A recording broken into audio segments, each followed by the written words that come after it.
Marjana, vi ste carica. Vi vsako leto presenetite z raznimi piškoti in tako naprej. Že s tem, kar ste prinesli, noro. Ampak mi smo se pripravili na vas. Mi smo debatirali že včeraj cel popoldan, kaj ne zdaj mi naredimo. Marjana pride vedno polnih rok, dajmo mi njo malo preseneti, da bo videla, da smo tudi mi neki talenti. Ja, pa smo si nekaj za vas pripravili. Ne bom rekel, da smo zdaj točno tako spekli, ko bo na koncu zvenelo, ampak imamo pa za vas vsak en piškotek. Ja, tole bi vam pokazali. Evo, lejte, tukaj so trije krožniki, trije so, jaz lahko povem, da prvi z vaše desne je moj. A res?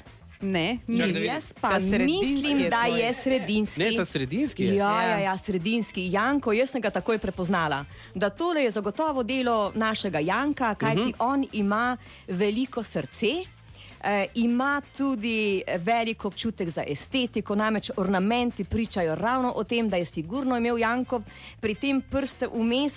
Tako da jaz mislim, Janko, da je tale piškot tvoj, ampak mi je pa takole malo sumljivo, izjemno dodelan. Janko, finese, ne? Ja, finese to že, ampak tale mi malo diši po tem, da ni čisto tvoj. Dajte ga mogoče malo poskusiti. Mislim, da je moj. Jaz bi vas vprašal, če ga lahko mečkem poskusite, da boste videli, kakšne so sestavine. O, Janko, takoj bova preverila. Katere sestavine so v tem piškotu? Ja, no, poleg moke in vse ostalega priljuje z čokolade.